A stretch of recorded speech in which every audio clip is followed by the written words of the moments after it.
For the latest on the situation, we're joined now on the line by journalist Kirk Troy in Monrovia. Kirk, what's going on around you? Well, at the moment, it seems that the fighting has died down quite a bit. The sun went down about 2 hours ago. It's about 8 p.m. Liberian time at the moment. And it seems like it will stay that way throughout the night, as it did last night. But this morning, there was heavy fighting, a lot of rocket-propelled grenades, small arms fire, as well as a few Somalia-style technicals, which moved in towards the army barracks and opened up. And also, throughout the center of downtown, there's snipers everywhere. There was a lot of sniper fire.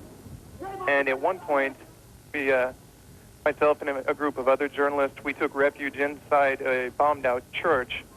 And after we made our way away from there, about 10 minutes later, a rocket-propelled grenade hit the church and destroyed most of it.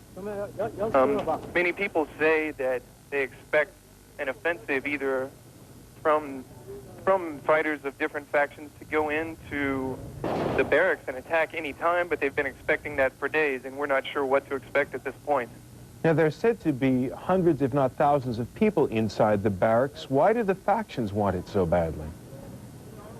At the moment, most people think it's partially to save face, because many people have been embarrassed by this.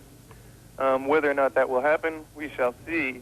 But if they do, most estimates, most people say there are not hundreds of thousands of people inside the barracks, but there are probably thousands.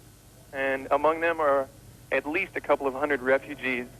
Close to 50 Lebanese nationals and at least 50 peacekeepers are said to be inside the barracks. Is any word leaking out of what conditions are like in there?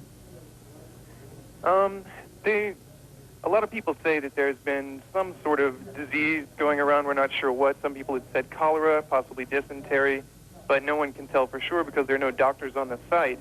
The people inside the barracks sent out a list to pass on to the U.S. Embassy. They passed it through the journalists, asking for medicines and medical supplies to get into their people today. Now, there are peacekeepers, or people who were trying to play the role of peacekeepers, the ECOMOG force, led by the Nigerians. Are they in evidence at all? Are they doing any good? Yes, day by day we seem to be seeing more of them on the street, but the majority of them are sitting in their posts and they're not intervening at all. Supposedly, many of them say they don't have the mandate to intervene and use force in different situations, but they've done this before. Most of them can be seen on the streets just sitting at their checkpoints, watching the looters go by and trying to stay down and out of the way of the bullets. Now, I think you alluded to this earlier. We are seeing reports of word or rumors or allegations that there is some kind of offensive coming from outside of the city, that there's a massing of forces going on south of the city. Are there any indications that that's going to happen, or is that just unconfirmed word in the air? I've heard that as well around in many places, and we're not quite sure. The ECOMOG forces say that that was the case at first, but now that they have stopped it, or at least blocked their entrance in, we can't get out to where that is and are not sure. Okay, Kirk Troy of Time Magazine in Monrovia. Thanks very much. Richard?